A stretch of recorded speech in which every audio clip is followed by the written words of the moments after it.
Adina. Balade. Okay. Hello everyone, namaste. म Chhewang Tamang एकेए बमे rap हान्थेँ पहिला यो च्यानलमा अनि त्यसपछि ऱ्यापले मलाई हान्यो अनि ऱ्याप गर्न छोडेँ होइन होइन लेख्थेँ लट अफ थिङ्स अनि अप्स एन्ड डाउन एक्सपिरियन्स राम्रो भयो म्युजिकको पनि अनि खासै ट्रु टु द म्युजिक हुन सकिनँ चाहेको मनमै चाहेको कुराहरू म्युजिकमा पोख्न सकिनँ मलाई मेरो इथिकल रिजनिङहरू मोरल रिजनिङहरू त्यसले रोक्यो all the blah blah blah excuse बाहिर म युएस 9 वर्ष समथिङ महिना बसेर नेपाल फर्केको अनि अहिले चाहिँ नेपाल आएको 2 वर्ष भयो अनि I have to do something so यसो गाउँतिर चाहिँ म गाउँमा छु मेरो नमुना चोक हो भरतपुर 15 मङ्गलपुरबाट अलिकति भित्र हाम्रो शीतल चोकमा एएफयु भन्ने छ एग्रिकल्चर फरेस्ट्री युनिभर्सिटी त्योबाट right towards the Gautam Buddha रङ्गशाला त्यहाँ जाने बेलामा शीतल चोकबाट 1.5 किलोमिटर्स इनसाइड अनि यहाँबाट मुनि एउटा होस्टेल पनि बन्दैछ ladies hostel okay that is the location अनि म यहाँको 2 वर्ष भयो नाउ आई हेभ टु म म्यारिड पनि भएँ congratulations to me I have a very loving wife and a very kind wife. Actually, she is the kind of girl that I think I should call her my ideal dream girl. एकदमै she is lovely. Okay, त्यो पनि तारिफ पनि भयो. Now I am safe. अनि अब के गरौँ भनेर के गर्नु भन्दाखेरि गाउँमा चाहिँ जस धेरै अब महँगै थियो सामानहरू होइन किराना सामानहरू सिम्पल कुराहरू अनि विच आई अन्डरस्ट्यान्ड धेरै बिक्री पनि हुँदैन त्यही भएर पनि अब भोल्युम अनुसारले पनि त्यही अनुसारले प्राइसहरू पनि हुन्छ गाउँतिर बजारमा म आफै बजार गइरहेको हुन्थेँ म लगभग 2 हप्तामा एकचोटि गएर राम्रै ग्रोसरी अब क्यास तिरेर लिएर आएर हुन्थेँ अनि I see a little bit space over here कि योमा केही गर्नुपर्छ भनेर then I talk with my parents now we have this Gaunle enterprises and I will be using this Bombay channel as a Gaonli Enterprises. So here we are, 2 years in Nepal and trying to do something. All I need is support and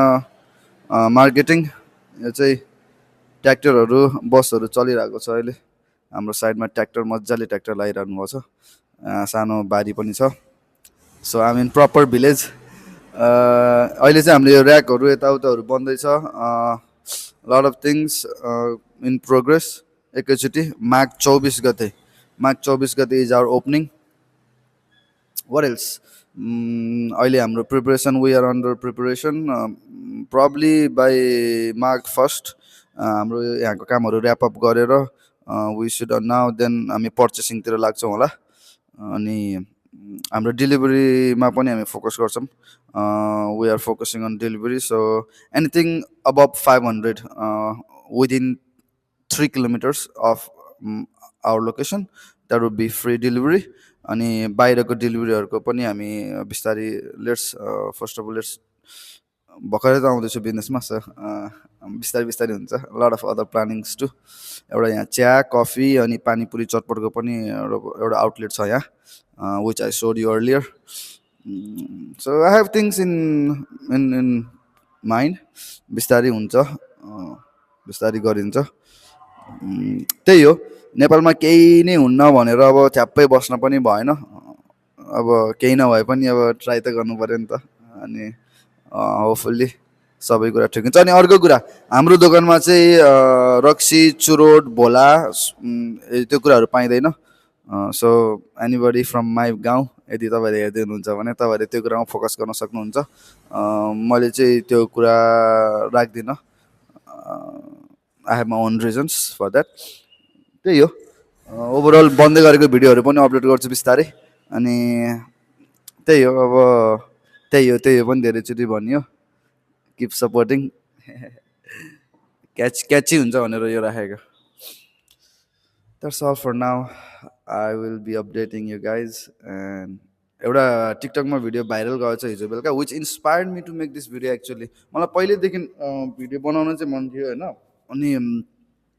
तर मैले अरू कामहरूमा busy भइरहेको थिएँ मैले यसलाई खासै मैले इनर्जी धेरै दिन पाएको थिइनँ यसमा अनि मेरो सुवास मामाले चाहिँ मलाई भान्जा